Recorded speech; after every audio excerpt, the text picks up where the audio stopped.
नमस्कार साथियों, जय हिंद। आप सभी को कैरियर क्लासेज लर्न के यूट्यूब चैनल में स्वागत है। साथियों, आज के इस वीडियो में हम बिहार डीएलएड रिजल्ट 2022 के बारे में बात करेंगे। डीएलएड का रिजल्ट जारी कर दिया गया है। अब जो है सभी स्टूडेंट जितने भी कुछ नंबर से जो है उनका जो है जैसे डीएलएड का रिजल्ट में जैसे बैक लग गया है कुछ नंबर से, या फिर किसी सब्जेक्ट से वो असंतुष्ट हैं, तो वैसे विद्यार्थी अब इंतज़ार कर रहे हैं कि कब स्क्रूटनी का जो है डेट आएगा। तो स्क्रूटनी का डेट जो है लगभग 10 दिन तक जो है तो जारी कर दिया जाता है रिजल्ट के 10 दिन बाद तक। तो आपको रिजल्ट 11 को जारी किया गया था और जो है आपका देख लीजिए 20 तक जो है लगभग 20 तक जो है आपका स्क्रूटनी का डेट आ जाएगा। तो आज हम बात करेंगे कि स्क्रूटनी जो है करना है या फिर नहीं करना है, स्क्रूटनी में नंबर बढ़ता है कि नहीं बढ़ता है, या फिर कितना नंबर कम रहेगा तो बढ़ेगा। क्योंकि आप देख रहे हैं इस जो आपको हम रिजल्ट दिखा रहे हैं इसमें देख लीजिए इंग्लिश में क्या है, 16 नंबर पर पास है, इसको 9 नंबर है। क्या इसका नंबर जो है बढ़ेगा या फिर नहीं बढ़ेगा, तो इन सारी चीज़ों पर बातें करेंगे। या फिर जो सब्जेक्ट किसी सब्जेक्ट में क्या है कि वो अब्सेंट हैं, तो वैसे अभ्यर्थी क्या करें, इन सभी चीज़ों का सॉल्यूशन हम बताएंगे। तो अगर चैनल पर नए हैं तो चैनल को सब्सक्राइब कर लें और बेल आइकन को दबा दें। इस पर आपको डीएलएड की संपूर्ण तैयारी करवाई जाती है, अपडेट दिया जाता है, सीटेट की भी तैयारी बेहतरीन करवाई जाती है।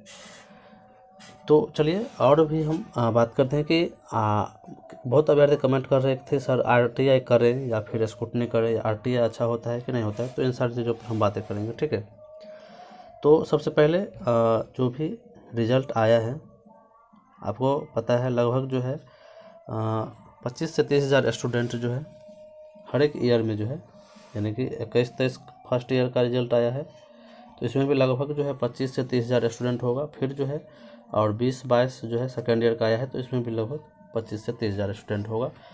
तो टोटल कुल आप मिला लें तो 50 हज़ार से 55 हज़ार तक स्टूडेंट, 60 हज़ार अप्रॉक्स में 60 हज़ार हम मान के चल रहे हैं, उससे कम ही होगा। तो इतना स्टूडेंट जो है इतना स्टूडेंट क्या हुआ है, रिजल्ट आया है। ठीक है, अब इतने स्टूडेंट में जो है प्रत्येक जैसे 21-23 फर्स्ट ईयर के स्टूडेंट और 20-22 सेकेंड ईयर के स्टूडेंट, इसमें जो है फर्स्ट ईयर में लगभग जो है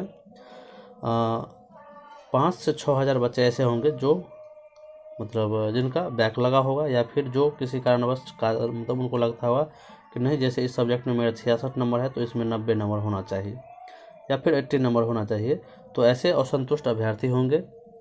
और इसी 6 से 7 हज़ार में जो है जो फेल होंगे या फिर जो एब्सेंट हो गए होंगे, तो ऐसे सभी अभ्यर्थी होंगे। ठीक है, तो दोनों मिला के कुल जो है लगभग 10 से जो है 12 हज़ार स्टूडेंट जो है स्क्रूटनी का वेट करते हैं, या फिर हाँ समझिए स्क्रूटनी का जो है वो इंतज़ार करते हैं कि किसी न किसी तरह से हम स्क्रूटनी करेंगे, या फिर हमारा नंबर कम है, या फिर हम फेल हैं, या फिर एब्सेंट है। एब्सेंट जो होते हैं किसी सब्जेक्ट में उनको स्क्रूटनी जो है नहीं किया जाता है, वो उसको फिर दोबारा एग्ज़ाम ही देना पड़ता है। जैसे आप जो है S6 में क्या है, जैसे S7 में है आपके यहाँ एब्सेंट हो गए हैं, अगर ABS लग गया है यानी एब्सेंट हैं, तो आपको इसका अगले बार जो है फर्स्ट ईयर या सेकेंड ईयर के हैं तो सेकेंड ईयर वाले के साथ फॉर्म भरना होगा, या फिर फर्स्ट ईयर के हैं तो फर्स्ट ईयर वाले के साथ फॉर्म भर के आपको फिर से एग्ज़ाम देना पड़ेगा उस सब्जेक्ट का। ठीक है, तो ये एब्सेंट वाले का डाउट क्लियर हो गया।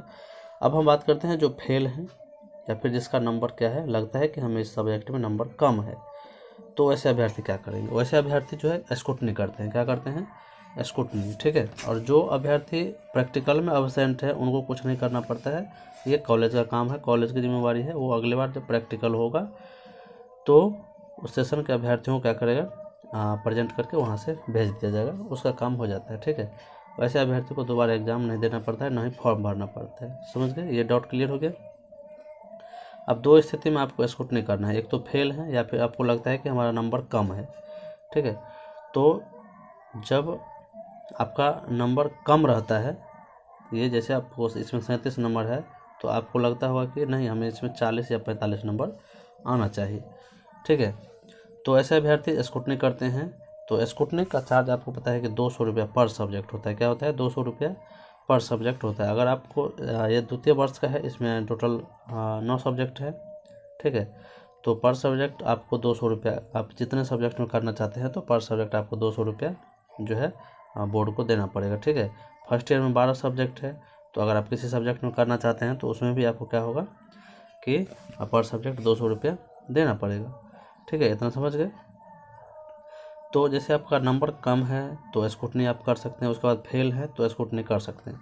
तो अब बात रही कि नंबर बढ़ने का। तो नंबर आपका जो जैसे अगर आप क्या है किसी सब्जेक्ट में आपको लग रहा है कि मेरा कम नंबर है, तो ऐसी स्थिति में आप स्क्रूटनी किए हैं तो नंबर बढ़ने का चांसेस जो है तब 50-50 रहता है कि आपका नंबर बढ़ेगा भी और या फिर यथावत भी रह सकता है या फिर कम भी हो सकता है। ठीक है, 3 स्थिति होता है, एक तो आपका नंबर बढ़ भी सकता है, घट भी सकता है, या फिर यथावत यानी कि वैसा का वैसा ही रहेगा।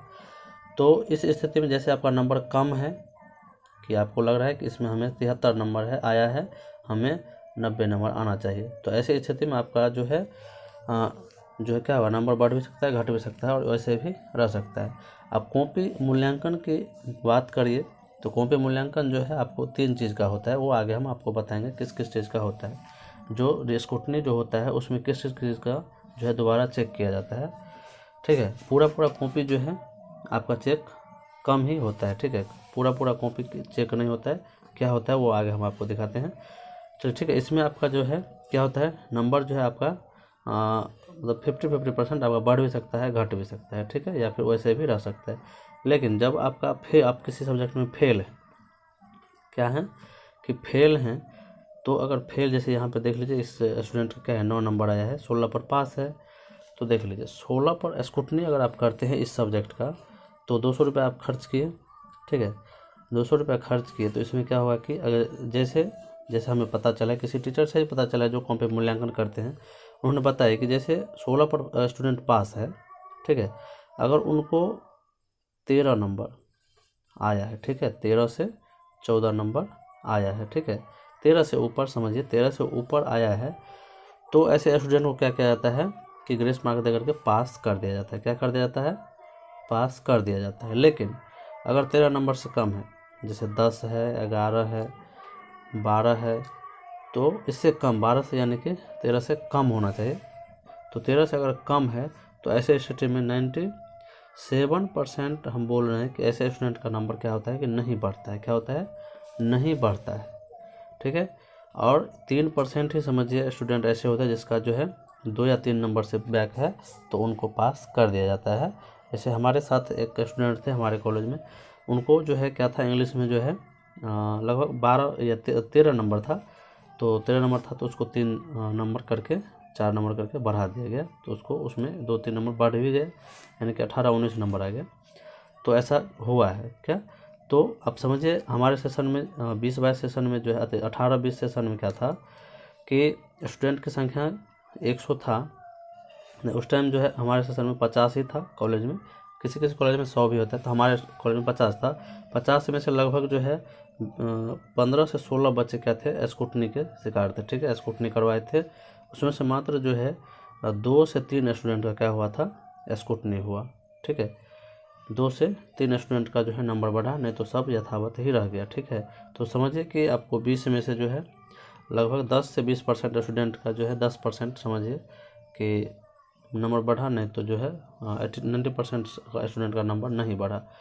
तो इस टोटल ऑल ओवर में हम 97% ले रहे हैं कि 97% स्टूडेंट का नंबर जो है क्या होता है, नहीं बढ़ता है।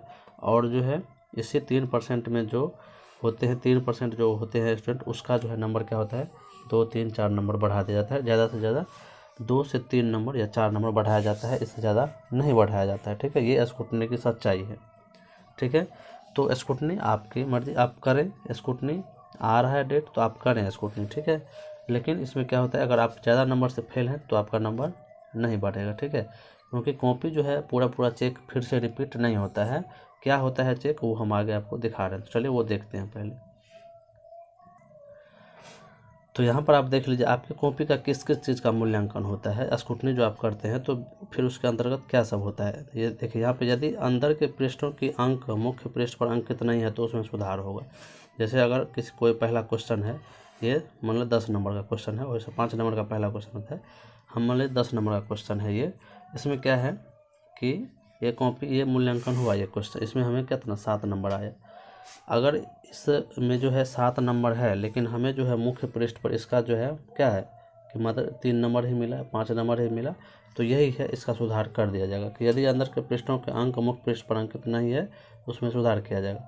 फिर प्रदत्त अंकों के योग में यदि कोई त्रुटि है तो उसमें सुधार किया जाएगा, यानी कि योग में कोई गलती है, जैसे अगर 5, 3, 7, 8 इस सब टोटल अंक को जोड़े उसमें कहीं गलती है तो उसको सुधार किया जाएगा। ठीक है।